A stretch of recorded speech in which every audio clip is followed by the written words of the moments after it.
Well, hello everybody and welcome to Jeff's Baking Blog. Today I'm going to make some oat and mixed dried fruit biscuits or cookies. So these are going to be a chewy cookie type of biscuit, and they're going to major on the oats obviously, and then some mixed dried fruit, the type of fruit that you can buy in a packet with currants, sultanas, raisins, chopped mixed peel combined in them, that you might put in a fruit cake or use to make mincemeat or something like that. But I think that they'll give a nice fruity bite to these oat cookies. A very simple recipe. You start off by preheating the oven to 180 degrees Celsius, that's 160 Celsius with a fan, 350 Fahrenheit, and you line some baking trays with parchment paper. And then you simply mix all the ingredients together, portion them out and bake them. So I'll go on to those ingredients. I have 260 grams of rolled oats, which is about 3 cups. Now you could use the quick oats if you wanted to, which may be a little bit smaller than this. You could use the old-fashioned rolled oats, which are larger than this. It's a matter of personal preference, and you could use a combination. I have 200 grams, 1 1/4 cups based on scooping packed flour into a 250 milliliter cup of plain flour. Then I have 2 types of sugar. I have 200 grams, 1 cup of light brown sugar, and 62 grams, 5 tablespoons of caster sugar. Again, you can vary that combination, but the light brown sugar helps to give the chewiness to the biscuits really. Then I have 227 grams of softened unsalted butter, that's 1 cup. I have 2 medium eggs, which would be large in the USA. 1 teaspoon, 4 grams of baking soda, half a teaspoon, 2 grams of salt, 5 milliliters, 1 teaspoon of vanilla extract, and I have 120 grams, 120 grams, 1 cup of this dried mixed fruit. And as you can see, there's some peel in there, lemon or citrus peel, sultanas, raisins, and the little currants as well. So that's all the ingredients, and I'm going to do this in my stand mixer. You could do it by hand, you could use a hand mixer. It's just a matter of personal preference and how easy it is to do it. So the first thing to do is to cream the butter and the sugar together. So with the butter in the bowl of my mixer, I'm going to put my sugars in as well, and I'm going to cream those or mix those together until they're sort of light and fluffy really.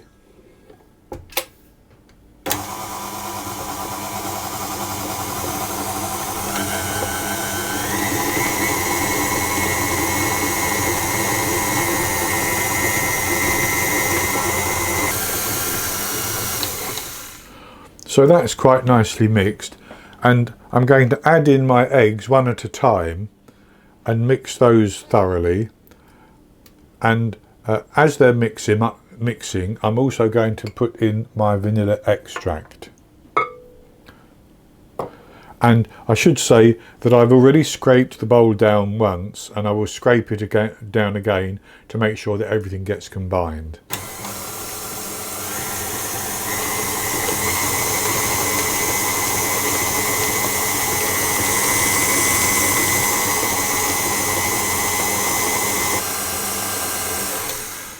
So that's nicely mixed, and so what I'm going to do is to put my flour, my baking soda and my salt in and mix that, but I like to mix those together a little bit before I put them into the bowl, just to get the baking soda and the salt distributed into the flour really. And the baking soda, as well as being a slight rising agent for these cookies or biscuits, will actually help to colour them a little bit as well. So I'll put that in, and I'm just going to mix that until it's combined. And if it's not fully combined, it really doesn't matter, because we're going to mix further with the oats and the mixed dried fruit.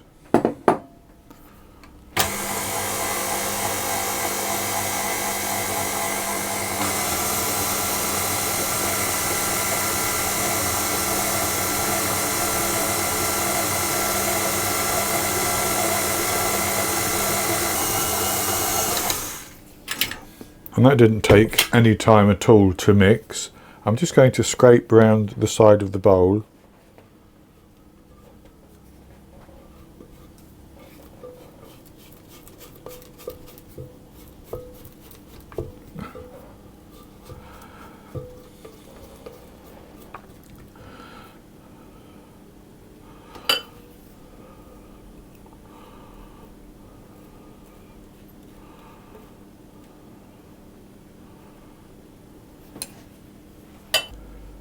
And then I'm going to add in the fruit and all those oats, and I'm going to mix this slowly until they're fully combined into the batter.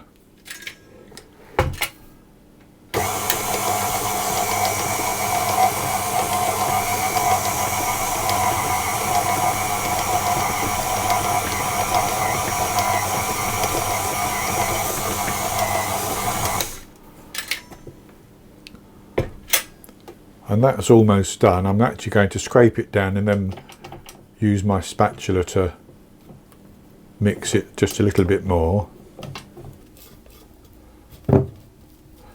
So that's mixed quite nicely, and I'm actually only going to bake half of this cookie dough at the moment, and I will use the other half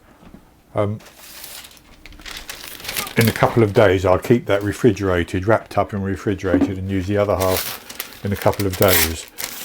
So what I'm going to do is I'm going to weigh out about 48 grams of this dough, and I just want to show you how much that is. You can make these as big or as small as you want, basically.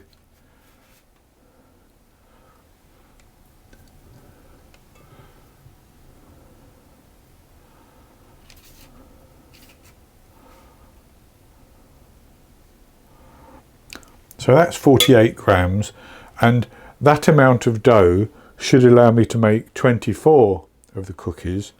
So I'm going to take the dough and I'm going to roll it into a ball, or a rough ball anyway, and put it on my baking tray. Now, because I think these are going to spread quite a bit, I'm only going to put a few on each tray and bake in batches, basically.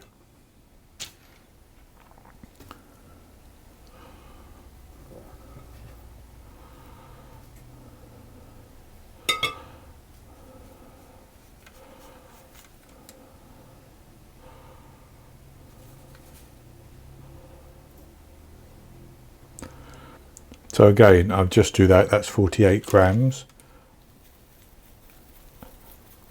And having done one, you can actually compare the size of the balls. That will give you a good idea. So there, I've rolled out the first 6, and I'm going to do 6 more, but I'll bake these in 2 batches. So I'm just going to press them down, and as you can see, I've left them spread out quite a long way.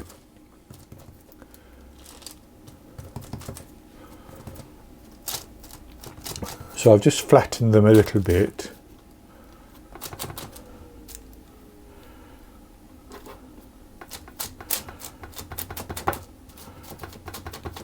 And I'm going to put those into the oven, and I'm going to bake them for 17 minutes, 18 minutes, maybe a minute longer, but about 18 minutes. And I want them to spread out, as I said, and they'll just begin to colour and firm up on the outside a little bit.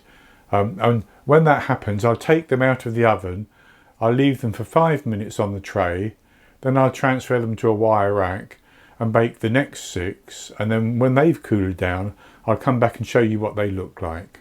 I baked my 12 of the fruity oat cookies for 18 minutes. They did colour nicely on the outside and they did spread as I said they would. And I took them out of the oven and I've allowed them to cool down. I left them for 5 minutes on the baking tray and allowed them to cool down that little bit, and then put them onto a wire rack to cool completely. And so this is what they look like. And they seem to have baked up quite nicely. So I'll have a taste of this one.